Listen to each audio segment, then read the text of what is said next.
Cuando la azafata tomó mi boleto con una sonrisa plástica y me indicó el pasillo hacia el avión, sentí que mis pies pesaban como si llevara bloques de cemento atados a los tobillos.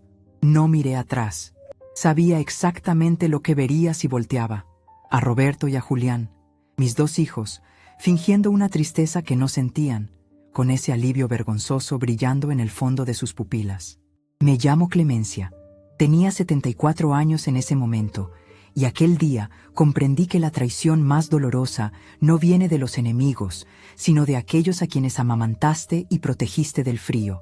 Todo había comenzado 3 meses antes, en una tarde de domingo que olía a tierra mojada y a café recién colado.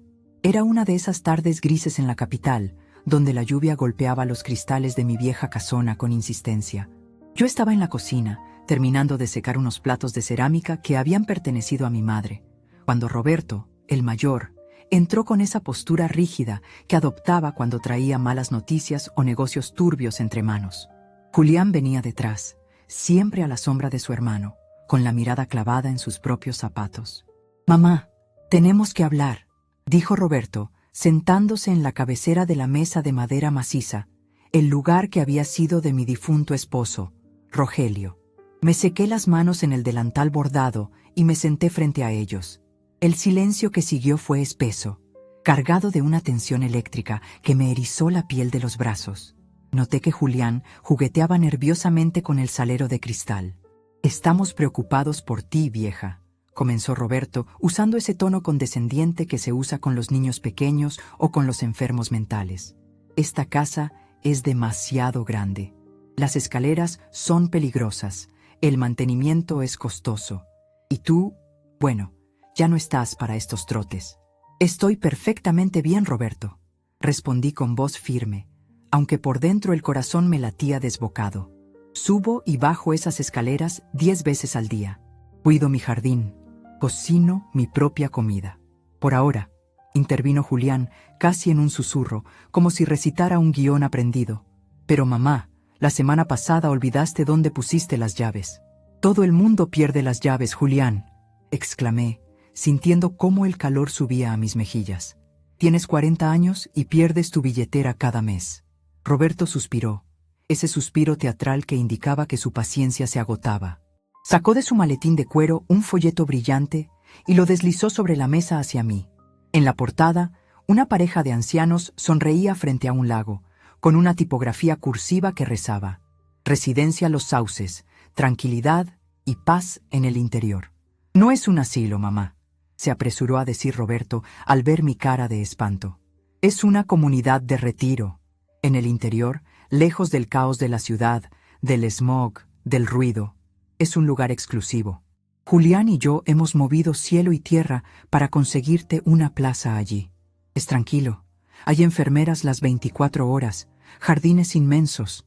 Vivirás como una reina». Tomé el folleto. El papel se sentía frío y resbaladizo. Mis manos temblaron ligeramente, no por debilidad, sino por la furia contenida que empezaba a hervir en mis entrañas. «¿Y esta casa?», pregunté, mirándolos fijamente a los ojos. Hubo un intercambio de miradas rápido, casi imperceptible, entre los dos hermanos. Ese fue el momento exacto, el segundo preciso en que la venda se cayó de mis ojos. No había preocupación por mi salud en esa mesa. Había codicia. «La casa, bueno, la casa la cuidaremos nosotros», dijo Roberto carraspeando. «Quizás la alquilemos para pagar tu estancia allá, que no es barata, te lo aseguro. O tal vez haya que hacerle algunas reparaciones mayores. No te preocupes por eso ahora. Lo importante es tu bienestar. Cría cuervos y te sacarán los ojos». Resonó en mi mente la voz de mi abuela. Cuánta razón tenía la vieja. Yo había criado a esos dos hombres con todo el amor del mundo, trabajando doblada sobre una máquina de coser Singer hasta la madrugada para pagar sus universidades cuando Rogelio murió. Y ahora me descartaban como a un mueble viejo que estorba en la remodelación. Durante las semanas siguientes, la presión fue asfixiante. No fue una guerra a gritos, fue una tortura psicológica sutil y constante. «Mamá, dejaste la estufa prendida», cuando yo sabía que la había apagado. «Mamá, te ves muy cansada, estás pálida». Empezaron a tratarme como a una inválida. Llegaban visitas inesperadas de agentes inmobiliarios que miraban mis paredes como si ya fueran dueños de ellas, midiendo con los ojos dónde tirarían tabiques para hacer espacios abiertos. Yo callaba, no porque estuviera de acuerdo, sino porque estaba observando. Aprendí, a mis 74 años, que el silencio es un arma poderosa. Si discutía, me tildarían de alterada o senil. Si lloraba, sería inestable. Así que opté por la dignidad del silencio. La noche antes del viaje, mientras empacaba, sentí que me arrancaban la piel a tiras. No podía llevarme mis muebles, ni mis cuadros, ni la vajilla de mi madre. Solo lo esencial, mamá. Allá tienes todo amueblado, me habían dicho. Me paré frente a mi armario abierto. ¿Qué es lo esencial en una vida? No era la ropa. Busqué debajo de la cama una vieja caja de latón oxidado, esa donde guardaba mis tesoros verdaderos. Las cartas de Rogelio cuando éramos novios, las recetas escritas a mano por mi abuela con manchas de aceite y achiote, y un pequeño saquito de tela con semillas de mis plantas favoritas. Albahaca, ruda y unas semillas de girasol que había guardado de la última cosecha de mi jardín. Guardé la caja de latón entre mis suéteres de lana en el fondo de la maleta. También metí, envuelto en una bufanda, el viejo reloj de bolsillo de Rogelio. Ese que ya no funcionaba, pero que, si lo pegabas al oído, parecía guardar el eco de su corazón. Esas eran mis armas. No llevaba joyas, ni dinero en efectivo, porque Roberto se había encargado de administrar mis cuentas bancarias para facilitarme la vida. La mañana del vuelo fue un torbellino gris. El trayecto en el auto hacia el aeropuerto fue silencioso. Julián conducía, y Roberto iba en el asiento del copiloto revisando mensajes en su celular. Yo iba atrás, mirando por la ventanilla cómo la ciudad, que había sido mi hogar durante 50 años, se desdibujaba. Pasamos por el parque donde les enseñé a andar en bicicleta, por la iglesia donde los bauticé, por el cementerio donde descansaba su padre. Ellos no miraron nada, solo miraban hacia adelante, hacia su futuro sin el estorbo. Llegamos, anunció Julián al entrar a la terminal. Bajaron mis maletas con una eficiencia que me dolió. Parecían tener prisa por despacharme. En el mostrador de facturación, Roberto hizo todo el trámite. «Listo, mamá. Tienes el asiento de ventanilla, como te gusta», dijo, entregándome el pase de abordar con una sonrisa forzada. «Escucha, el vuelo es corto. Al llegar, habrá un chofer de la residencia esperándote con un cartel con tu nombre. Se llama El Remanso. Es un paraíso, de verdad». «¿Y ustedes?», pregunté, solo para ver qué mentira inventaban. «Iremos a visitarte el próximo mes, te lo prometo», dijo Roberto, besándome la frente con unos labios fríos y secos. «Y luego cada mes sin falta. Haremos turnos con Julián. No te vas a librar de nosotros tan fácil». Julián me abrazó y en su abrazo sentí un temblor. Quizás culpa, quizás miedo. No lo sé. Él era débil, siempre lo fue, dejándose arrastrar por la ambición desmedida de su hermano mayor. «Cuídate, mamá», murmuró Julián. «Adiós, hijos», dije yo. No dije «los quiero», no dije «hasta pronto», solo «adiós». Y así llegué al momento de cruzar la puerta de embarque. Caminé por el túnel telescópico sintiendo el frío del aire acondicionado calándome los huesos. Al entrar al avión, el olor a desinfectante y café quemado me golpeó. Me acomodé en mi asiento, el 12A, y apreté mi bolso de mano contra mi pecho. Dentro, sentía el contorno duro de la caja de latón. El avión despegó, y mientras ascendíamos, sentí una presión en el pecho que amenazaba con hacerme estallar en llanto. Vi las casas hacerse pequeñas, diminutas, insignificantes. Mi casa, mi jardín, mi vida entera quedaba allá abajo, a merced de dos hombres que habían olvidado el cuarto mandamiento. Cerré los ojos y recordé las palabras de Rogelio cuando pasamos la gran crisis económica del 98, cuando perdimos el negocio familiar y tuvimos que empezar de cero vendiendo comida en la calle. Él me había tomado las manos, callosas y cansadas, y me había dicho: «Clemencia, mujer de hierro, mientras tengamos salud y vergüenza, nadie nos hunde». Abrí los ojos. Las nubes afuera eran un mar de algodón blanco brillante. «Nadie me hunde», susurré para mí misma, tan bajo que el pasajero de al lado no pudo oírme. El vuelo duró 2 horas. Aterrizamos en una provincia del interior, una región conocida por sus paisajes verdes y su ritmo lento. Al bajar del avión, el aire era diferente, húmedo, caliente, cargado de olor a vegetación y tierra roja. No era el aire viciado de la capital. Recogí mi maleta de la cinta transportadora. Era pesada, pero me negué a pedir ayuda. La arrastré hasta la salida. Allí estaba, tal como habían dicho. Un hombre joven con uniforme beige sostenía un cartel que decía «Señora Clemencia». «¿Señora Clemencia?», preguntó el muchacho con amabilidad genuina, tomando mi maleta. «Bienvenido. Soy Mateo. La llevaré a El Remanso». El viaje en la camioneta duró otra hora más, adentrándonos en carreteras secundarias rodeadas de selva y plantaciones de plátano. El paisaje era hermoso, sí, pero también era una jaula dorada. Estaba en medio de la nada. Si quisiera escapar, no tendría a dónde ir a pie. Cuando finalmente llegamos, vi la famosa residencia. No voy a mentir, el lugar era bonito. Una casona antigua restaurada, con grandes corredores y jardines llenos de flores tropicales. Pero al bajar del vehículo y ver a los otros residentes sentados en mecedoras en el porche, con la mirada perdida en el horizonte, comprendí la realidad. Era un depósito, un lugar elegante para esperar la muerte. Una enfermera regordeta y sonriente salió a recibirme. «Doña Clemencia, qué alegría». Sus hijos llamaron para confirmar que llegó bien. «Venga, le mostraremos su habitación. Es la número 14. Tiene vista al huerto». Me llevaron a mi cuarto. Era limpio, impersonal, con muebles de melamina blanca que olían a nuevo. Puse mi maleta sobre la cama y la enfermera se quedó en la puerta. «La cena es a las 6, doña Clemencia. Aquí todo es muy tranquilo. Descansará mucho». Cuando cerró la puerta, me quedé de pie en medio de esa habitación extraña. El silencio era absoluto, solo roto por el canto lejano de unos grillos.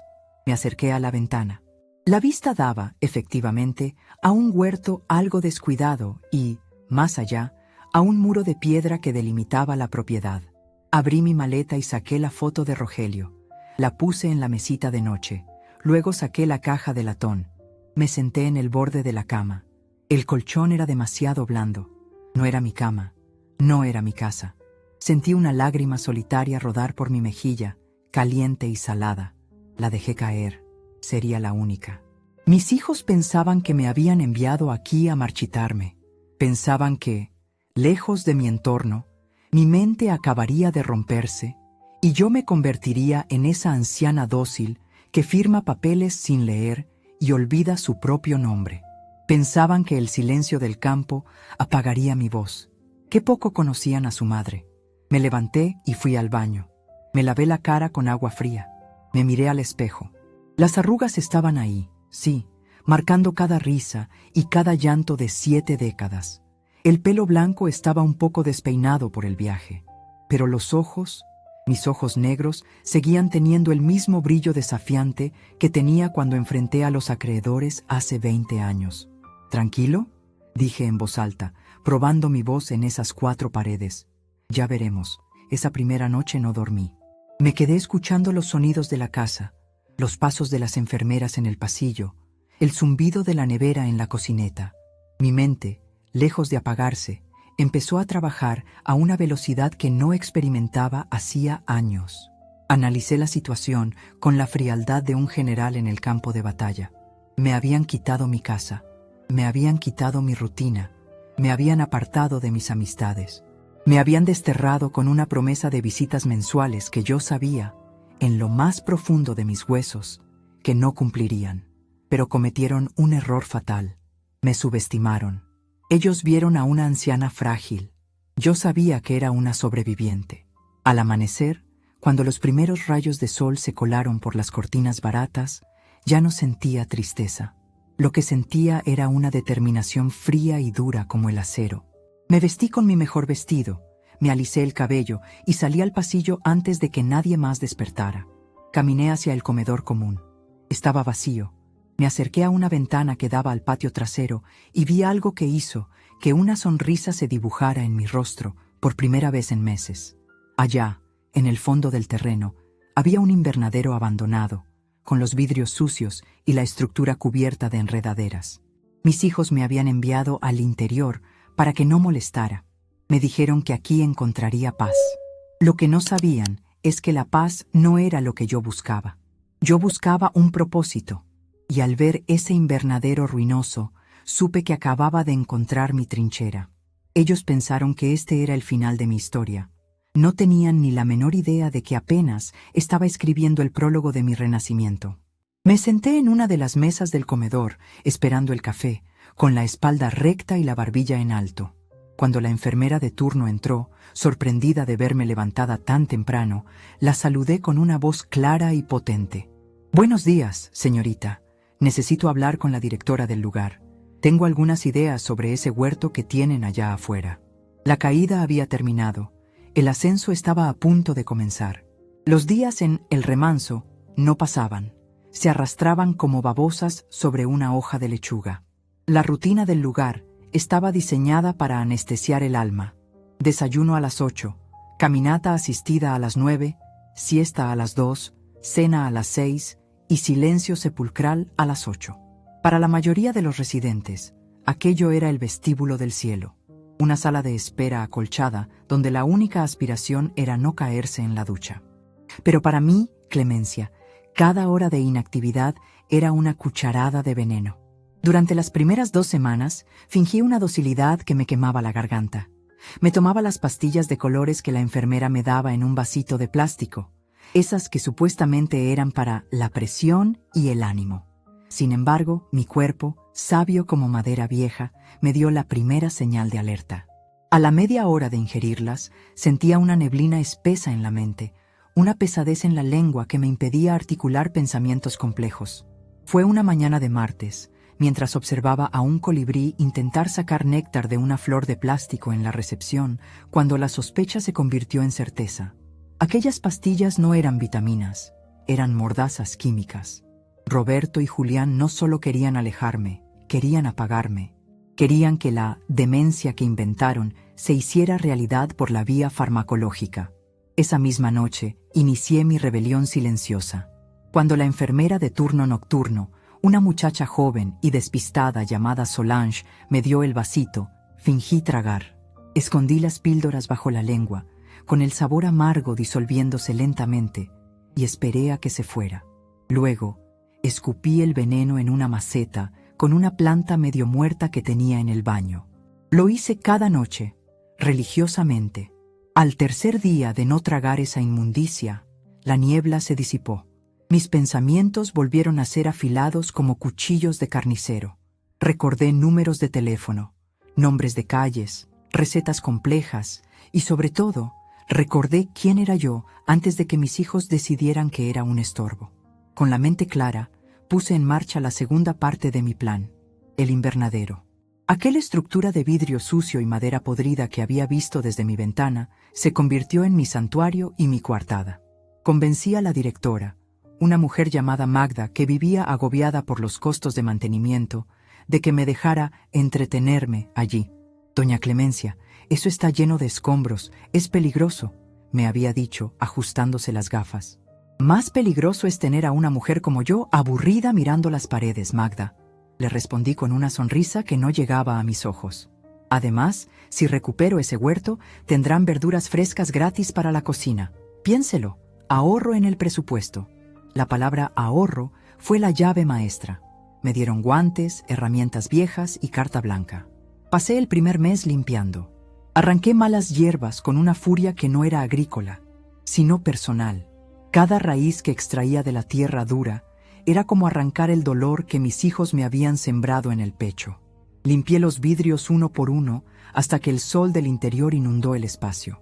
Removí la tierra, mezclé compost, sudé la gota gorda bajo ese calor húmedo que a otros ancianos les bajaba la presión, pero que a mí me devolvía la vida. Mientras mis manos trabajaban la tierra, mi mente trabajaba en la estrategia. Necesitaba información. Mis hijos no habían llamado en 3 semanas. Solo un mensaje de texto de Roberto al teléfono de la administración. «Díganle a mamá que estamos muy ocupados con el trabajo. Iremos pronto». Mentiras. Fue en el invernadero donde encontré mi recurso oculto. No era un tesoro enterrado, sino un aliado inesperado. Se llamaba Anselmo. Era un hombre enjuto, de unos 80 años, que siempre vestía traje completo a pesar del calor, con un pañuelo de seda en el bolsillo. Se sentaba en un banco de piedra cerca del invernadero a observarme trabajar. Al principio no hablaba, solo miraba con ojos de águila detrás de unos lentes gruesos. Un día, mientras yo podaba unos rosales rebeldes, carraspeó. «Tiene buena técnica, señora Clemencia. Se nota que no le tiene miedo a las espinas». «Las espinas solo pinchan si uno duda, don Anselmo», respondí sin voltear. «¿Usted a qué se dedicaba antes de que lo depositaran aquí?» Hubo un silencio breve. Fui notario público durante 45 años en la capital. Vi pasar por mi escritorio las miserias más grandes de las mejores familias. Herencias, despojos, fraudes. Conozco el olor de la traición a kilómetros. Me detuve. Dejé las tijeras de podar sobre la mesa de trabajo y me giré para mirarlo. Sus ojos brillaban con una inteligencia que el cuerpo frágil apenas podía contener. «¿Y qué huele ahora, Anselmo?», pregunté. «Huelo que usted no está aquí porque se le olviden las llaves. Huelo que está aquí porque estorba.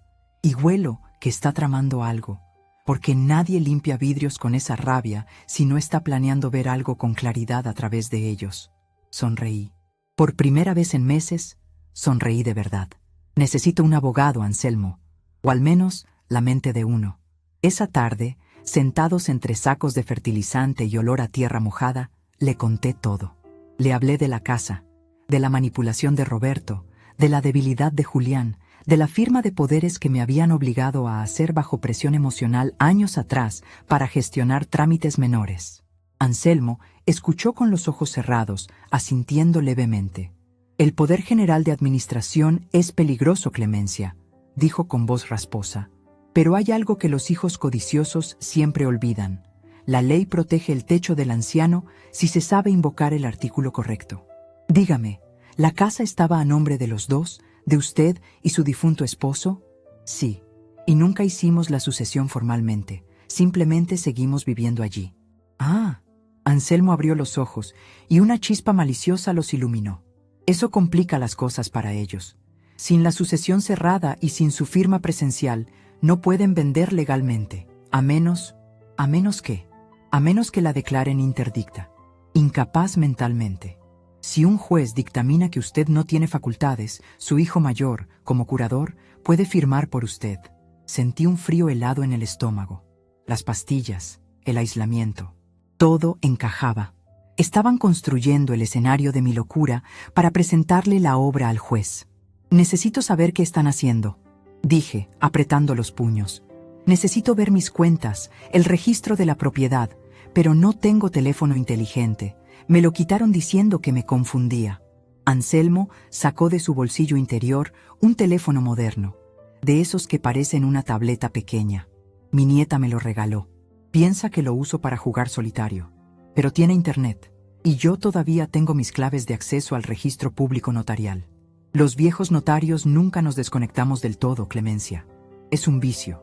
Durante las siguientes semanas, el invernadero se convirtió en nuestro centro de operaciones. Mientras yo plantaba tomates y albahaca para disimular, Anselmo se conectaba al mundo exterior.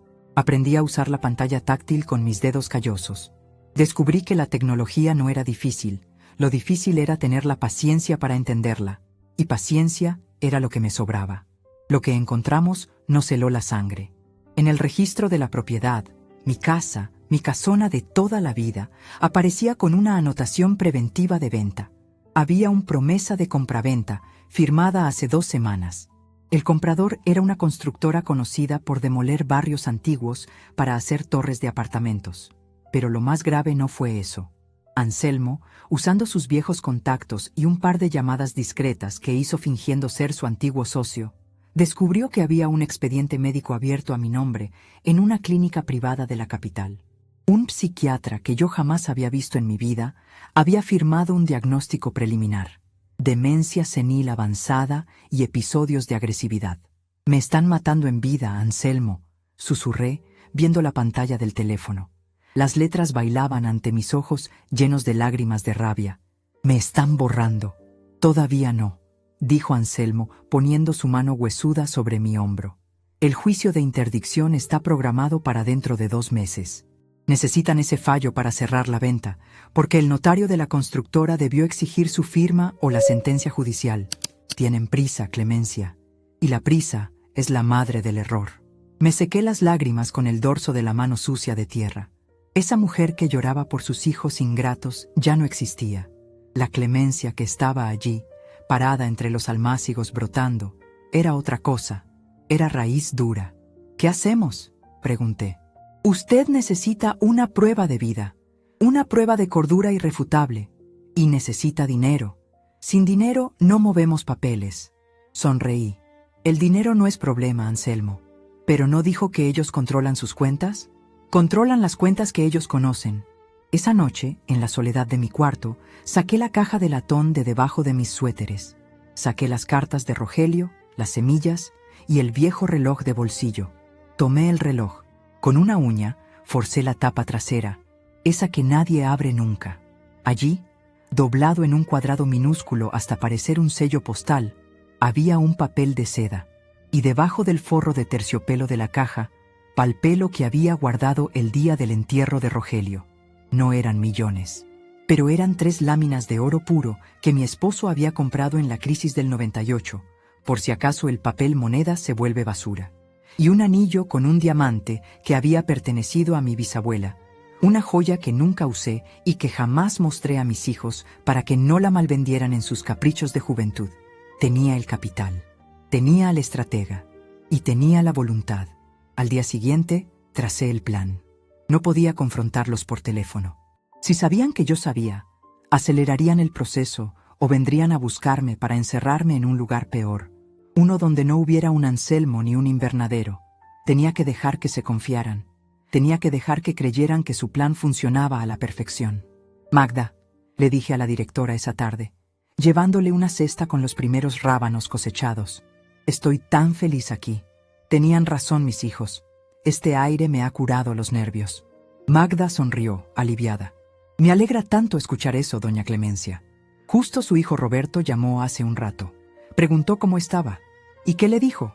Que está usted muy tranquila, que se pasa el día en el jardín hablando con las plantas. Perfecto, dije, sabiendo que hablar con las plantas sonaría a mis hijos como la confirmación de mi locura. Dígales que vengan cuando quieran, que ya no estoy enfadada, que entiendo que fue lo mejor. Era la mentira más dulce que jamás había pronunciado. Comencé a llevar un diario detallado, no un diario sentimental, sino una bitácora. Anotaba cada conversación con el personal, cada pastilla que me daban y que yo guardaba en una bolsa escondida en el invernadero como evidencia, cada fecha, cada detalle del clima y de las noticias mundiales para probar mi lucidez en cualquier corte. Anselmo, por su parte, contactó a un antiguo pasante suyo, ahora un abogado temido en la capital, un hombre llamado Dr. Barrientos. Le enviamos fotos de los documentos mediante el teléfono de Anselmo. Barrientos aceptó el caso con una condición. Quiero ver la cara de Roberto cuando se le caiga el teatro. Al parecer, Anselmo le había contado la historia con lujo de detalles y el abogado tenía una debilidad por las causas justas. Pasaron 4 meses. El huerto de El Remanso floreció de una manera escandalosa. Tomates rojos como corazones, calabazas enormes, lechugas crujientes. Los otros residentes empezaron a salir de su letargo, contagiados por mi actividad. Organizamos tardes de cosecha. El lugar dejó de parecer un cementerio y empezó a parecer una comunidad. Yo era la líder indiscutible, la matriarca de los tomates. Yo me sentía fuerte. Mis brazos se habían endurecido. Mi piel estaba bronceada por el sol. Ya no era la viejecita pálida que subió al avión. Entonces llegó la llamada. Era la secretaria de Roberto. Ni siquiera él tuvo el valor de llamar. Señora Clemencia, sus hijos irán a visitarla este fin de semana. Quieren darle una sorpresa. Llevarán unos documentos para que firme, cosas de rutina del seguro médico, ya sabe. Colgué el teléfono de la recepción con una calma sepulcral. Cosas de rutina, murmuré. Sabía exactamente qué eran esos documentos. Eran la sesión final, o quizás la autorización para el ingreso permanente en una institución psiquiátrica de circuito cerrado. Venían a dar el golpe de gracia. Venían a cosechar lo que creían haber sembrado, una anciana débil y confundida. Fui al invernadero. Anselmo estaba allí, leyendo un libro. «Vienen el sábado», le dije. Anselmo cerró el libro de golpe. «¿Está lista, Clemencia?» Nunca he estado más lista en mi vida. Miré mis manos. Tenían tierra bajo las uñas. Eran manos que habían creado vida en ese desierto. «Anselmo, llama a Barrientos. Dile que el sábado tiene que estar aquí a las 10 de la mañana. Que se estacione atrás donde no vean su auto. Y dile a Magda que prepare café, porque vamos a tener una reunión familiar muy interesante». Esa noche, antes de dormir, saqué el reloj de Rogelio. Lo pegué a mi oído. El tic-tac fantasma seguía allí, marcando el tiempo de la justicia. «Prepárate, Roberto. Prepárate, Julián», susurré a la oscuridad. «Creen que vienen a ver a una anciana senil en una casa de reposo. No tienen idea de que están entrando en la boca del lobo». Me acosté y dormí profundamente, sin pastillas, con la tranquilidad de quien sabe que ha afilado el hacha lo suficiente. La trampa estaba puesta, y mis queridos hijos venían caminando directo hacia ella. Ese sábado amaneció con un calor que se pegaba a la ropa como una segunda piel, húmedo y pesado, de esos que anuncian tormenta o desgracia. Me levanté a las 4 de la mañana, no porque el insomnio de la vejez me lo exigiera, sino porque un general no duerme el día de la batalla. Me lavé la cara con el agua fría de la jofaina y me miré en el espejo manchado de óxido del baño. La mujer que me devolvía la mirada ya no tenía miedo. Tenía ojeras, sí, y el pelo blanco recogido en un moño severo, pero en la profundidad de las pupilas había un fuego quieto, controlado, listo para incendiar el mundo si era necesario. Me vestí con una blusa de lino vieja y una falda amplia, ropa de trabajo, ropa de campo. Quería que me vieran así, rústica, integrada al paisaje, inofensiva. Me aseguré de dejar un poco de tierra bajo mis uñas y una mancha de clorofila en el dobladillo de la falda. La puesta en escena tenía que ser perfecta. Para Roberto y Julián, yo debía ser la anciana que había perdido el norte, la mujer que encontraba más placer en hablar con los gusanos que en revisar sus cuentas bancarias. Salí al corredor. El silencio de El Remanso a esa hora era absoluto, solo roto por el siseo lejano de algún sistema de riego. Caminé hacia el invernadero, mis pasos firmes sobre la grava. Allí me esperaba Anselmo, impecable como siempre, con su guayabera almidonada y ese aire de notario que ni el exilio ni la vejez habían logrado borrarle. «Todo está listo, Clemencia», dijo en voz baja, sin mirarme, concentrado en limpiar sus gafas con un pañuelo de tela. El doctor Barrientos llegó hace media hora. Entró por la puerta de servicio de la cocina y ya está acomodado en el cuarto de herramientas, detrás de los sacos de abono. «¿Nadie lo vio?», pregunté, revisando que las sillas de mimbre estuvieran dispuestas como yo quería, 2 frente a la mesa de trabajo y la mía, la de la reina del huerto, presidiendo la escena.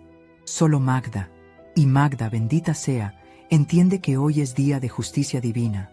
Le dije que era un inspector de sanidad que venía a revisar los pesticidas. Ella nos servirá el café y desaparecerá. Asentí. Me acerqué al cuarto de herramientas, un pequeño cubículo de madera adosado al fondo del invernadero, separado solo por una pared delgada de tablas que dejaba filtrar hasta el más mínimo susurro. «Doctor Barrientos», llamé suavemente. Una voz grave y profunda respondió desde la penumbra, donde el olor a fertilizante y metal oxidado era más fuerte. «Aquí estoy, doña Clemencia. No se preocupe por mí. Tengo agua, tengo mi grabadora y tengo paciencia. Usted haga lo suyo, hágalos hablar. Necesitamos que la intención de dolo salga de sus propias bocas, que confiesen la venta, el engaño médico, todo. Yo saldré solo cuando escuche la palabra clave. Cosecha», recordé.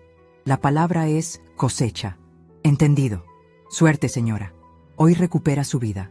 Regresé al centro del invernadero. El sol empezaba a despuntar sobre las copas de los árboles de mango, tiñendo el cielo de un naranja violento. Me senté a esperar. No sentía nervios. Lo que sentía era una especie de vibración eléctrica en las manos, la misma que sentía mi padre cuando agarraba el machete antes de desbrozar el monte. A las 10 en punto, el sonido de un motor potente rompió la paz del lugar. No era el sonido asmático de la furgoneta de suministros, era el ronroneo suave y arrogante de un vehículo caro. Me levanté y comencé a podar unas hojas secas de las tomateras, dándoles la espalda a la entrada. Quería que me encontraran así, absorta, pequeña, desconectada. Escuché sus pasos sobre la grava, el taconear duro de los zapatos de cuero italiano de Roberto y el arrastrar más suave de los mocasines de Julián. ¿Mamá? La voz de Roberto sonó distorsionada, como si le costara creer que esa figura encorvada entre las plantas fuera la misma mujer que le había enseñado a atarse los zapatos. Me giré lentamente, con una sonrisa ensayada, esa sonrisa bobalicona que había visto en tantos residentes medicados. «¡Mis niños!», exclamé, abriendo los brazos, con las tijeras de podar aún en la mano derecha. «Han venido. Sabía que vendrían». Las petunias me lo dijeron esta mañana. Vi el intercambio de miradas. Fue rápido, fugaz como un latigazo. Roberto arqueó una ceja mirando a Julián, y en ese gesto leí todo. «¿Ves? Está completamente loca. Esto será fácil». Julián, por su parte, bajó la vista, incapaz de sostener la mía. La culpa le pesaba en los hombros, pero la cobardía le pesaba más en los pies.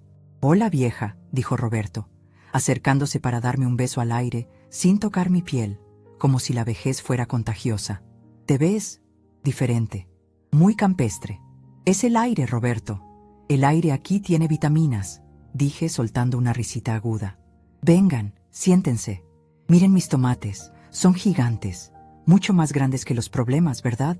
Los guié hacia las sillas de mimbre. Roberto se sacudió el asiento con un pañuelo antes de sentarse, mirando con asco el polvo del ambiente. Julián se dejó caer pesadamente, aflojándose la corbata. Sudaban.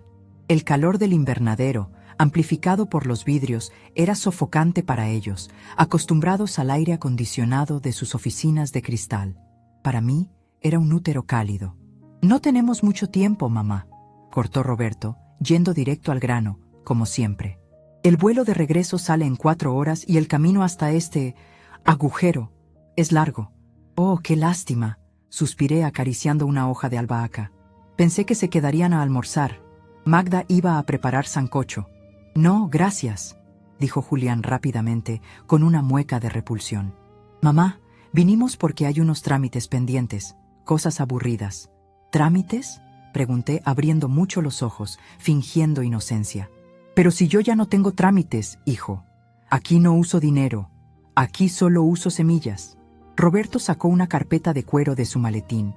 El sonido del cierre relámpago sonó como el cargador de un arma en el silencio del invernadero. Anselmo, que estaba dormitando en un banco al otro extremo, con un sombrero de paja cubriéndole la cara, movió ligeramente una pierna. Era la señal. Estaba escuchando. «Es sobre el seguro médico, mamá», mintió Roberto con una fluidez que me heló la sangre. Había perfeccionado el arte de mentirle a su madre. «Y sobre la casa. Necesitamos hacer unas reparaciones en el techo antes de que llegue el invierno, y el seguro exige tu firma para autorizar a los obreros. Ya sabes, burocracia». «Ah, el techo», murmuré, mirando hacia el techo de vidrio del invernadero. «Sí, las goteras son malas. Lloran dentro de la casa». «¿Cómo está la casa, Roberto? ¿La riegan?». «¿Qué?». Roberto frunció el ceño, impaciente. «No se riega una casa, mamá. Las plantas, tonto», le reprendí con suavidad. «Mis helechos, mi jardín. ¿Siguen vivos?». Sí, todo está perfecto», intervino Julián, y su voz tembló. «Está tal cual la dejaste». Mentira. Sabía que el jardín estaba seco, o, peor aún, arrasado por la maquinaria de la constructora. Pero necesitaba que lo dijeran. Necesitaba que construyeran su propia jaula con sus mentiras. «Qué bueno», dije juntando las manos. «Me preocupaba tanto. A veces sueño que la venden, ¿saben? Sueño que una máquina grande, como un monstruo amarillo, se come mi cocina. Y yo grito, pero nadie me oye porque estoy aquí, muy lejos». Roberto se tensó. Se aflojó el cuello de la camisa. Una gota de sudor le bajó por la sien. «Son solo pesadillas, mamá. Nadie va a vender nada. Pero necesitamos que firmes esto para protegerla. Justamente para proteger la casa». Deslizó los papeles sobre la mesa rústica. Eran 3 documentos. Los reconocí al instante, aunque estaban inteligentemente redactados, con letra pequeña y párrafos densos para confundir. El primero era un poder general amplio y suficiente. El segundo, una autorización para la venta de inmuebles sin necesidad de rendición de cuentas. El tercero, y este fue el que me hizo apretar los dientes hasta que me dolió la mandíbula, era el consentimiento informado para mi traslado a una institución de cuidados permanentes de alta seguridad. Me querían encerrar y tirar la llave. No veo bien sin mis lentes de leer, dije, empujando los papeles levemente. ¿Me lo lees tú, Julián? Tú siempre leías tan bonito en la iglesia. Julián palideció. Miró a su hermano buscando auxilio. Mamá, es mucho texto legal, no vas a entender nada, dijo Roberto golpeando la mesa con el dedo índice. Solo firma aquí, donde está la X. Confía en nosotros. Somos tus hijos. ¿Quién te va a cuidar mejor que nosotros? Tomé el bolígrafo que me ofrecía. Era un Montblanc pesado, negro y dorado. Mi mano tembló. Esta vez no fingí. Temblaba de rabia, de la pura y dura furia de ver a mi primogénito tratándome como a un animal de sacrificio. ¿Y el doctor?, pregunté de repente, deteniendo la pluma a milímetros del papel. ¿Ese doctor de la capital? ¿Dice que estoy bien para firmar? Porque la enfermera Solange dice que a veces olvido quién soy. Si olvido quién soy, ¿cómo puedo firmar como Clemencia? Roberto soltó una risa nerviosa, seca. Mamá, por Dios, no estás loca, solo estás cansada. El doctor ya firmó su parte. Él dice que es lo mejor para ti, que necesitas estar tranquila, sin preocuparte por bienes materiales. Nosotros nos encargaremos de la carga. Tú solo descansa. ¿La carga?, repetí. ¿Mi casa es una carga? Es un activo que se deprecia, escupió Roberto, perdiendo la paciencia. Mira, mamá, firma de una maldita vez. Tenemos calor, tenemos hambre y tenemos prisa. Si no firmas, el seguro no paga, el techo se cae y la casa se pierde. ¿Quieres eso? ¿Quieres ser la culpable de que se pierda la herencia de papá? Ahí estaba. La manipulación emocional, el golpe bajo, usar la memoria de Rogelio contra mí. Miré a Julián. Tenía la cabeza gacha, mirando sus manos entrelazadas. Julián, dije suavemente, mírame. Él levantó la vista. Tenía los ojos húmedos. ¿Tú también piensas que soy una carga? ¿Tú también quieres que firme para que puedan vender la casa a esa constructora y repartirse el dinero? Roberto se puso de pie de un salto, tirando la silla hacia atrás. ¿Quién te dijo eso?, gritó. Su máscara de hijo preocupado se había roto. Ahora era el empresario acorralado. ¿Quién te ha estado llenando la cabeza de estupideces? Estás paranoica, es la demencia. Nadie me dijo nada, Roberto, respondí, manteniendo la voz peligrosamente calmada. Dejé el bolígrafo sobre la mesa con delicadeza. Las madres lo sabemos todo. Lo sabemos incluso antes de que suceda. ¡Estás delirando!, bramó Roberto, rojo de ira. Julián, dile algo. Dile que firme. Julián me miró, y por un segundo vi al niño pequeño que venía a mi cama cuando tenía pesadillas. Mamá, empezó, con voz rota. La empresa de Roberto tiene deudas, muchas deudas. Si no vendemos la casa, él podría ir a la cárcel. Y yo necesito mi parte para el divorcio. Ana me dejó, mamá. Cállate, imbécil, le gritó Roberto, dándole un empujón en el hombro. Yo me quedé inmóvil.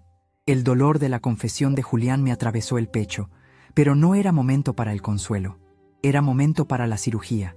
Había que extirpar el tumor para salvar al paciente. Así que es eso, dije poniéndome de pie lentamente. Ya no estaba encorvada. Me estiré hasta alcanzar mi estatura completa. Mis ojos se clavaron en Roberto. No es mi salud, no es mi bienestar. Son sus fracasos. Quieren que yo pague con mi techo sus errores. Roberto me miró y por primera vez notó el cambio. Notó que la anciana frágil había desaparecido. Vio la tierra en mis manos, no como suciedad, sino como fuerza. Vio la claridad en mi mirada y tuvo miedo. Dame el papel, gruñó intentando arrebatarme la carpeta. Lo firmarás o te juro que haré que te declaren incompetente mañana mismo. Tengo al juez en mi bolsillo. Te encerraré en un lugar donde no veas el sol, Clemencia.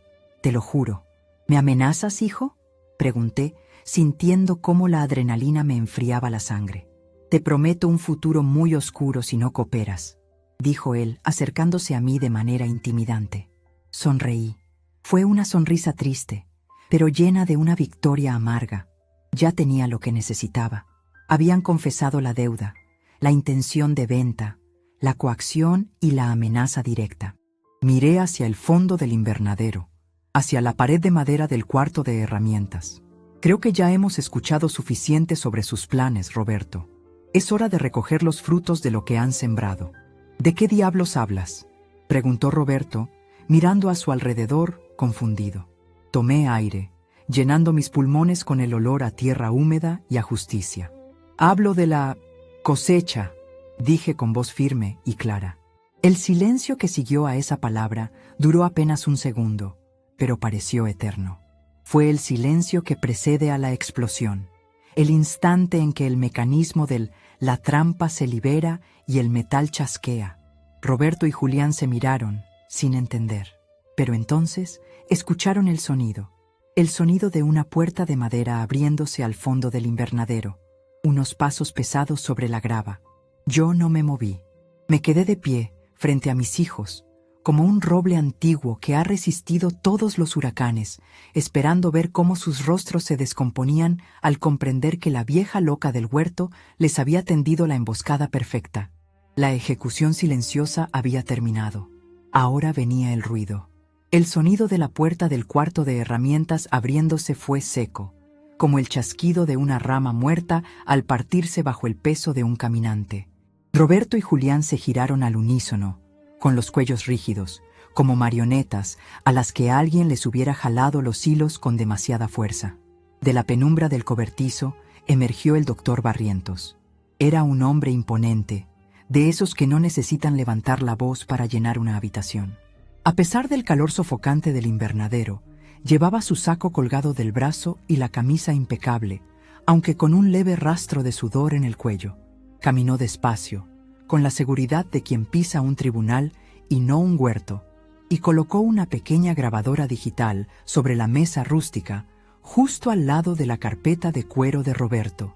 La luz roja de grabando parpadeaba rítmicamente, como un ojo acusador que no pestañeaba. «Buenas tardes, señores», dijo Barrientos con una voz de barítono, profunda y calmada. Roberto se puso pálido. No fue una palidez gradual. Fue como si alguien hubiera cerrado la llave de paso de su sangre de golpe. Su piel, antes enrojecida por la ira y el calor, tomó el color de la cera rancia. «¿Quién demonios es usted?», balbuceó Roberto, intentando recuperar esa postura de hombre de negocios agresivo. Pero su voz le falló, saliendo aguda y temblorosa. «Esto es propiedad privada, seguridad. Soy el doctor Arturo Barrientos, abogado penalista y apoderado legal de la señora Clemencia», respondió él, sacando una tarjeta de presentación de su bolsillo y deslizándola sobre la mesa con 2 dedos. «Y en cuanto a la propiedad privada, tengo la autorización expresa de la administración y de mi cliente para estar aquí. Lo que no tengo, señor Roberto, es paciencia para los estafadores que intentan coaccionar a personas mayores». Julián se dejó caer en la silla de mimbre como si le hubieran cortado las piernas. Se cubrió la cara con las manos y soltó un gemido ahogado. Él entendió al instante. Roberto, en cambio, seguía luchando contra la realidad, como una fiera acorralada que muerde los barrotes de su jaula. «Usted no tiene derecho a grabar nada», gritó Roberto, señalando la grabadora con un dedo tembloroso. «Esto es ilegal. Es una conversación familiar». Artículo 151 del Código Penal, citó Barrientos de memoria sin inmutarse. La grabación es legal cuando quien graba es parte de la conversación, o cuando se está cometiendo un delito en flagrancia.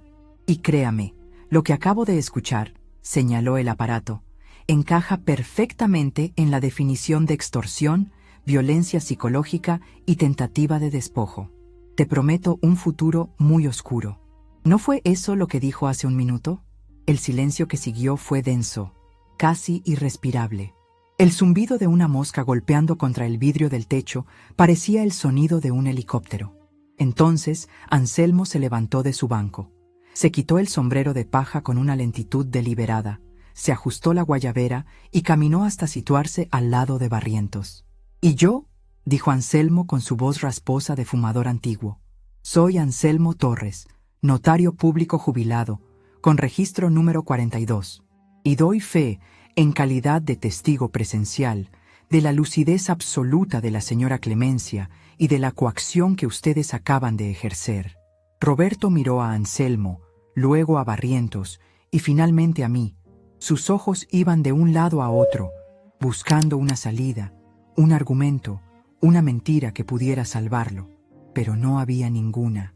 La trampa se había cerrado con una precisión quirúrgica. Yo seguía de pie, inmóvil. Sentí una extraña calma en el centro del pecho, una quietud fría y poderosa.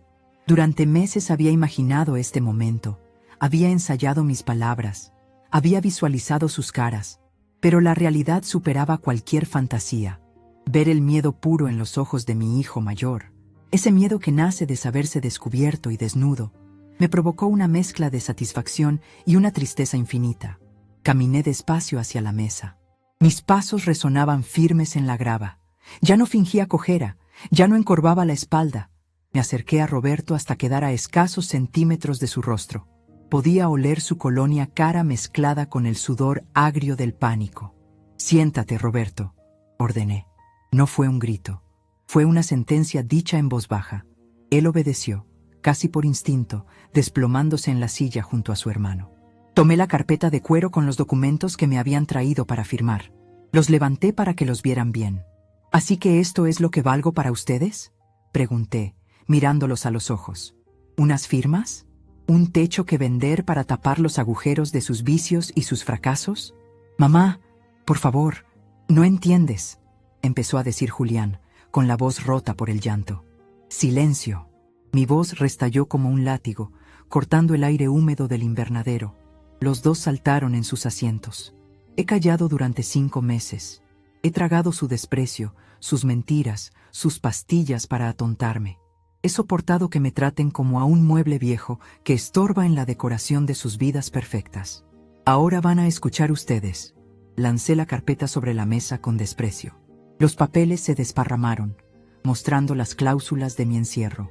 Pensaron que estaba loca. Continué, caminando alrededor de ellos como un juez en su estrado.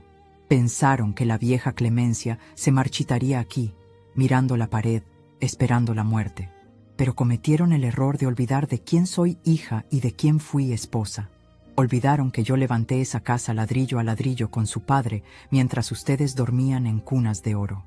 Roberto intentó hablar, recuperar algo de control. «Mamá, la situación financiera es crítica. Si no vendemos, me importa un bledo tu situación financiera», le espeté inclinándome sobre él. «Tienes 50 años, Roberto. 50. Si jugaste a ser el gran empresario con dinero que no tenías, asume las consecuencias. ¿Querías vender mi casa? ¿La casa donde nació tu hermano? ¿La casa donde velamos a tu padre? Era la única solución», susurró él, bajando la cabeza. «No, era la solución fácil, la solución cobarde. La solución del parásito que devora al huésped». Me giré hacia Barrientos y le hice un gesto con la mano. El abogado asintió y sacó de su maletín un folio de papel grueso, timbrado, con un aspecto mucho más solemne que los garabatos legales de mis hijos. «Doctor Barrientos, por favor, explíqueles a estos señores cuál es la nueva situación legal», dije cruzándome de brazos. Barrientos se aclaró la garganta y colocó el documento frente a ellos. «Este documento», explicó con tono profesional, «es una revocación total de poderes. Fue firmado por la señora Clemencia hace 3 días ante un notario en funciones que el señor Anselmo tuvo la amabilidad de traer hasta aquí. Anula cualquier autorización previa que ustedes pudieran tener sobre sus bienes, cuentas bancarias o decisiones médicas. Además, hemos interpuesto una demanda preventiva por administración fraudulenta y hemos solicitado una auditoría forense de los últimos 5 años de gestión que el señor Roberto hizo de las cuentas de su madre». Roberto levantó la vista, horrorizado. Sus manos empezaron a temblar incontrolablemente sobre sus rodillas. «¿Auditoría?», repitió con la voz estrangulada. «Mamá, si hacen eso, van a encontrar...». «Lo sé», lo interrumpí fríamente. «Van a encontrar los desvíos de fondos. Van a encontrar cómo usaste mis ahorros para pagar tus viajes y tus coches. Van a encontrar el robo, Roberto. Porque eso es lo que hiciste. Me robaste». «Iré a la cárcel», gritó él, poniéndose de pie de golpe, con los ojos desorbitados. «Tu propio hijo». ¿Vas a mandar a tu hijo a la cárcel? Lo miré sin pestañear. En otro tiempo, esa súplica me habría destrozado el corazón. Habría corrido a firmar cualquier cosa para salvarlo. Pero esa mujer había muerto el día que me subieron a ese avión con un boleto de ida. Tú me condenaste a una prisión, dije, señalando las paredes del invernadero y el edificio de la residencia a lo lejos. Me condenaste al olvido y a la soledad para salvar tu pellejo. Me declaraste demente cuando estaba sana. Me drogaste. ¿Y ahora me pides piedad? Es tu hijo, murmuró Julián, limpiándose los mocos con la manga de su camisa, patético en su debilidad. Sí, son mis hijos, dije, sintiendo cómo las lágrimas me quemaban los ojos, pero negándome a dejarlas caer. Y por eso mismo me duele más que a nadie. Pero Dios no castiga palo, sino lengua. Ustedes se labraron este destino. Yo solo estoy dejando que la ley de la cosecha actúe. Si siembras viento, Roberto, recoges tempestades. Barrientos dio un paso adelante, interponiéndose sutilmente entre Roberto y yo, como un muro protector. Señores, la auditoría sigue su curso, pero la señora Clemencia tiene una oferta para ustedes. Una única oferta. Roberto y Julián miraron al abogado como náufragos mirando una tabla en el océano. ¿Qué oferta?, preguntó Roberto ansioso. Yo tomé la palabra. Se irán de aquí ahora mismo. No volverán a El Remanso nunca más. No volverán a llamarme. No volverán a acercarse a mi casa en la capital. El doctor Barrientos tiene una orden de restricción lista para ser presentada si intentan contactarme. ¿Y la casa?, preguntó Roberto, incapaz de dejar de pensar en el dinero, ni siquiera en su derrota. La casa se queda como está, dije con firmeza. Es mía. Y seguirá siendo mía hasta el día que yo decida qué hacer con ella. Quizás la done a una fundación, quizás la queme, pero ustedes no verán ni un centavo de esa venta. Pero mamá, las deudas, me van a matar, gimió Roberto. Me acerqué a él por última vez. Le puse una mano en la mejilla. Estaba fría y húmeda. Entonces trabaja, hijo. Trabaja como trabajamos tu padre y yo. Empieza de cero. Vende tu auto. Vende tu apartamento de lujo. Vende tus relojes. Aprende lo que es ganarse la vida con el sudor de la frente y no con el sudor de tu madre. Retiré mi mano como si me quemara. Ahora, lárguense. Roberto se quedó paralizado un momento, mirándome como si no me reconociera. Buscaba algún rastro de duda en mi cara, algún atisbo de la madre permisiva que siempre fui, pero solo encontró a Clemencia, la mujer que había sobrevivido al exilio. Julián se levantó primero. No me miró, no tuvo el valor. Agarró su maletín y salió trastabillando del invernadero, huyendo de su propia vergüenza. Roberto tardó más. Recogió sus papeles con movimientos torpes. Me lanzó una última mirada, una mezcla de odio y respeto que nunca había visto en él. «Te vas a arrepentir de esto», dijo entre dientes. «Vas a morir sola aquí». «Mejor sola que mal acompañada», respondí con una sonrisa serena. «Váyanse», insistió Barrientos, señalando la salida, «antes de que llame a la policía local para que los escolten por intrusión». Roberto soltó un bufido, se dio media vuelta y salió caminando rápido, intentando mantener una dignidad que ya había perdido hacía mucho tiempo. Escuchamos sus pasos alejarse sobre la grava. Escuchamos el portazo del coche de lujo. Escuchamos el motor rugir y alejarse por el camino de tierra, llevándose con él la toxicidad de mi pasado. Cuando el silencio volvió al invernadero, mis rodillas temblaron. Me apoyé en la mesa de trabajo para no caer. La adrenalina se estaba disipando, dejándome con un cansancio antiguo, profundo. Anselmo se acercó y me ofreció su brazo, caballeroso y sólido. «Siéntese, Clemencia. Respire». Me dejé caer en la silla que antes ocupaba Julián. El aire olía a tierra, a tomate, a vida. «Lo hice, Anselmo», susurré. «Lo hice». «Lo hizo usted magistralmente, señora», dijo el doctor Barrientos, guardando su grabadora. «Nunca había visto una defensa tan digna. Esos hombres no sabían con quién se metían». «Se metieron con una madre», dijo Anselmo, poniendo su mano sobre la mía. «Y no hay fuerza más terrible en la naturaleza que una madre decepcionada que decide dejar de ser víctima». Miré mis manos. Seguían teniendo tierra bajo las uñas. Eran manos viejas, manchadas, arrugadas, pero ya no eran manos atadas. ¿Qué pasará ahora con ellos?, pregunté, mirando hacia la puerta por donde habían salido.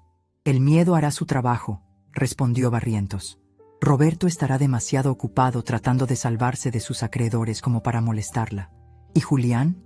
Bueno, Julián es un seguidor. Sin su hermano empujándolo, no se atreverá a volver. Asentí. Sentí una lágrima rodar por mi mejilla, pero esta vez no era de dolor, era de alivio. Era como si me hubiera quitado un corsé de hierro que llevaba puesto desde hacía años. Me sentía ligera. Magda debe estar preocupada, dije, secándome la cara. Y tengo que regar los pimientos. Con todo este alboroto se están secando. Anselmo soltó una carcajada, una risa seca y breve que sonó como hojas crujiendo. Usted es increíble, Clemencia. Acaba de desheredar a sus hijos y salvar su patrimonio, y su preocupación son los pimientos. Los pimientos no traicionan, Anselmo, dije, levantándome con un esfuerzo, pero con la espalda recta. Los pimientos, si los cuidas, te dan de comer. Los hijos, bueno, los hijos a veces salen torcidos aunque les des la mejor tierra. Caminé hacia la salida del invernadero, seguida por mis 2 guardianes, mis 2 ángeles con traje y guayabera. Al salir al sol de la tarde, la luz me golpeó en la cara, brillante y pura. A lo lejos, vi a Magda en el porche de la residencia, mirándonos con ansiedad. Levanté la mano y le hice una señal de «todo está bien». Ella sonrió y levantó los pulgares. Había ganado. No solo había ganado la batalla legal, había ganado algo mucho más importante. Había recuperado mi nombre. Ya no era la abuela, ni la vieja, ni la carga. Era Clemencia. Y tenía 74 años de experiencia en sobrevivir a las tormentas. Esa tarde, mientras el sol se ponía tiñendo el cielo de violeta y oro, me senté en mi mecedora favorita en el porche. Saqué el reloj de Rogelio de mi bolsillo. Lo pegué a mi oído. El tic-tac seguía ahí, constante, fiel. «¿Lo viste, verdad, viejo?», le susurré al metal frío. «No dejé que nos hundieran. Te dije que nadie nos hundía». Cerré los ojos y respiré hondo. El aire del interior, ese que mis hijos decían que era tranquilo, por fin me supo a paz. Pero no la paz de los cementerios que ellos querían para mí. Me supo a la paz del guerrero que descansa después de la victoria, limpiando su espada, listo para el siguiente amanecer. Porque mi vida no se había acabado en El Remanso. Apenas estaba empezando. El polvo que levantó el auto de Roberto al huir tardó varios minutos en asentarse sobre el camino de grava, pero el silencio que dejaron atrás se sintió eterno, denso y extrañamente limpio. No era el silencio de la soledad que tanto me había aterrorizado al llegar a El Remanso 5 meses atrás. Era el silencio de un campo de batalla cuando los cañones por fin cesan el fuego y el humo se disipa, revelando quién queda en pie. Me dejé caer en la silla de mimbre, sintiendo cómo cada músculo de mi cuerpo, que había estado tensado como una cuerda de violín durante la confrontación, se aflojaba de golpe. Mis manos, esas manos llenas de manchas y tierra que habían sido mi vergüenza ante mis hijos y mi orgullo ante mí misma, temblaban ligeramente sobre la mesa. «¿Está bien, Clemencia?», preguntó Anselmo, acercándose con una prudencia que agradecí. No me tocó. Sabía que en ese momento mi piel estaba demasiado sensible, como si me hubieran arrancado una costra vieja. «Estoy viva, Anselmo», respondí, y mi voz sonó ronca, como si no la hubiera usado en años. «Estoy viva, y soy dueña de mi nombre otra vez». El doctor Barrientos guardó sus documentos con una metodicidad casi religiosa. Cerró su maletín, ese cofre de cuero que contenía mi libertad, y me miró con una mezcla de respeto y compasión.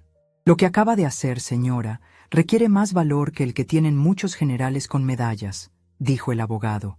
«La orden de restricción estará lista mañana a primera hora. Y la auditoría, la auditoría empezará el lunes. Roberto no tendrá dónde esconderse». «Que no se esconda», murmuré, mirando hacia los tomates que colgaban de las ramas como adornos de Navidad rojos. «Que dé la cara. Yo ya di la mía». Esa noche, por primera vez desde que llegué a la residencia, no necesité fingir que tomaba las pastillas, ni necesité escupirlas en la maceta. Simplemente no las pedí, y Magda, la directora, que había escuchado los rumores de la tarde como si fueran pólvora encendida, no se atrevió a ofrecérmelas. Me preparé un té de toronjil con hojas frescas de mi propio huerto. Me senté en el porche y miré las estrellas. Eran las mismas estrellas que brillaban sobre la capital, pero aquí, sin la contaminación de la ciudad y sin la contaminación de mis hijos, parecían más grandes, más cercanas. Lloré, sí, lloré en silencio por el niño que Roberto fue alguna vez, por el bebé que acuné y que ahora se había convertido en un hombre devorado por la ambición. Lloré la muerte de mi maternidad tal como la conocía, pero en esas lágrimas no había arrepentimiento, solo duelo. Las semanas siguientes fueron un torbellino, pero uno que yo dirigía. La auditoría forense que Barrientos desató sobre las finanzas de Roberto fue devastadora. Resultó que mi hijo mayor no solo había intentado vender mi casa, había estado viviendo una mentira durante años. Su empresa era una fachada de naipes sostenida con préstamos impagables y dinero malversado de las cuentas que yo, en mi ignorancia de madre confiada, le había permitido manejar. Cuando el banco embargó su ático de lujo y sus autos alemanes, la noticia salió en las páginas sociales de los periódicos locales bajo titulares escandalosos. Me enteré de que Julián intentó llamarme 2 veces. Magda, siguiendo mis instrucciones estrictas, le contestó con una frialdad profesional. La señora Clemencia no desea recibir llamadas. Cualquier comunicación debe ser a través de su abogado. Supe después, por Anselmo, que Julián tuvo que mudarse a un apartamento diminuto en las afueras, solo, sin esposa y sin la sombra protectora de su hermano mayor. La vida, esa maestra severa que no acepta sobornos, les estaba dando la lección que yo no supe darles a tiempo. Pero yo no tenía tiempo para regodearme en su desgracia. Tenía un negocio que levantar. La idea surgió una tarde de lluvia, mientras clasificaba semillas con Anselmo en el invernadero. Es una lástima, dije, mirando las cajas llenas de verduras que nos sobraban. El cocinero dice que ya no tiene espacio en la despensa. Se van a podrir. Anselmo se ajustó sus gafas, con esa chispa de inteligencia brillando en sus ojos viejos. En el pueblo hay un mercado los sábados, Clemencia. La gente paga oro por productos orgánicos, libres de químicos, como dicen ahora los jóvenes. Y nosotros tenemos toneladas. Así nació la cosecha de los abuelos. No fue fácil al principio. Convencer a Magda de convertir la camioneta de la residencia en un vehículo de reparto requirió toda mi diplomacia y la astucia legal de Anselmo, quien redactó un contrato de sociedad donde un porcentaje de las ganancias iría para el mantenimiento del hogar. Cuando Magda vio los números, sus ojos brillaron más que los míos. Empezamos vendiendo tomates, pimientos y mis famosas conservas de berenjena. Yo dirigía la producción. Anselmo llevaba la contabilidad. Otros residentes, esos que antes pasaban el día mirando la televisión con la boca abierta, empezaron a acercarse. Doña Eulalia, que apenas caminaba, resultó tener unas manos prodigiosas para desgranar guisantes. Don Jacinto, un ex carpintero que todos creían senil, reparó las cajas de madera para el transporte. De repente, el remanso dejó de ser una sala de espera para la muerte y se convirtió en una cooperativa vibrante. El aire olía a albahaca y a esfuerzo. Las risas reemplazaron a los quejidos. Y yo, Clemencia, la mujer que había sido descartada como un trasto viejo, me convertí en la presidenta de la junta directiva. 3 meses después de la confrontación, decidí que era hora de cerrar el último círculo. Le pedí a Barrientos que me llevara a la capital. Necesitaba ver mi casa. El viaje fue silencioso. Al entrar en la ciudad, el ruido y el caos me golpearon como una bofetada. Había olvidado lo gris que era el cemento. Cuando el auto se detuvo frente a mi casona, sentí un nudo en el estómago. Allí estaba, las rejas negras, el jardín delantero que mis hijos habían dejado secar, las ventanas cerradas como ojos ciegos. Bajé del auto y abrí el candado con mis propias llaves. El chirrido del metal oxidado resonó en la calle vacía. Entré. El aire dentro estaba viciado, olía a encierro y a polvo. Caminé por el salón, pasando la mano por los muebles cubiertos con sábanas blancas como fantasmas de una vida pasada. Fui a la cocina, donde Roberto me había dicho que era una carga. Subí las escaleras, esas que decían que eran peligrosas para mí, y las subí con paso firme. Entré en mi antigua habitación. Todo estaba igual, y sin embargo, nada era lo mismo. Esa casa ya no era mi hogar, era un museo, era un mausoleo de recuerdos de una Clemencia que ya no existía. Barrientos esperaba en la puerta, respetuoso. ¿Quiere que preparemos la mudanza para que vuelva doña Clemencia? Miré a mi alrededor. Miré las paredes que habían contenido mis risas y mis llantos durante 50 años. Y entonces pensé en el invernadero. Pensé en Anselmo esperándome para revisar las facturas. Pensé en el olor a tierra mojada de la provincia y en la satisfacción de ver brotar una semilla. No, dije, y la palabra salió ligera, liberadora. No voy a volver. ¿Entonces?, preguntó el abogado sorprendido. Véngala, doctor. No, mejor aún, alquílela. Que una familia joven la llene de ruido y de vida, que los niños corran por estas escaleras, y con la renta construiremos un nuevo sistema de riego para el huerto y pagaremos mejores enfermeras para Eulalia. Salí de esa casa sin mirar atrás. Cerré la puerta, y con ella cerré el capítulo de mi vida como viuda solitaria. Dejé las llaves en manos de Barrientos y me subí al auto. Lléveme a casa, doctor, le dije. Lléveme a El Remanso. El regreso fue triunfal. Cuando llegué, era la hora de la cena. Anselmo me esperaba en el porche, impecable con su guayabera, con 2 copas de vino tinto sobre una mesita. Pensé que la ciudad la atraparía de nuevo, dijo él, ofreciéndome una copa. La ciudad es ruido, Anselmo. Aquí tengo música, respondí tomando el vino. Brindamos bajo la luz naranja del atardecer. Por la cosecha, dijo él. Por la libertad, corregí yo. Ha pasado 1 año desde aquel día en el invernadero. Roberto sigue lidiando con sus juicios. Me dicen que trabaja de administrativo en una oficina oscura, ganando apenas para pagar un cuarto de alquiler. La humildad le ha llegado tarde y a la fuerza. Julián me escribió una carta hace 1 mes. No pedía dinero, solo perdón. Aún no le he contestado. El perdón es un fruto que madura lento, y yo no tengo prisa en cosecharlo. Quizás algún día. Yo sigo aquí, en el interior. Mis manos están más ásperas que nunca, mi piel más curtida por el sol, pero mi corazón late con una fuerza que creía perdida a los 40. Tengo 75 años y dirijo un negocio. Tengo un compañero que me lee poesía por las tardes y tengo la certeza absoluta de que nadie, nunca más, decidirá por mí. A veces, cuando cae la tarde y me siento a descansar después de la jornada, pienso en todas esas mujeres de mi edad que están ahora mismo sentadas en un sillón, sintiéndose invisibles, sintiendo que estorban, firmando papeles que no entienden solo para complacer a hijos que ya no las miran. A ellas les digo esto. No crean que su vida ha terminado porque el calendario acumula hojas. No permitan que la culpa o el amor de madre las convierta en mártires de su propia sangre. La dignidad no tiene fecha de caducidad. Si sienten que las están empujando hacia la oscuridad, hacia el rincón, hacia el silencio, griten, muerdan, siembren su propio jardín, aunque sea en un desierto, porque aprendí, a la fuerza y con dolor, que la vejez no es el final del libro, es simplemente un capítulo nuevo, y nosotras, solo nosotras, tenemos la pluma para escribirlo. No dejen que nadie se las quite. Miré mi reloj de bolsillo, el de Rogelio. Tic-tac, tic-tac. El tiempo sigue pasando, pero ahora cada segundo es mío. Me levanté de la mecedora. Anselmo me hacía señas desde el huerto. Parecía que los calabacines estaban listos.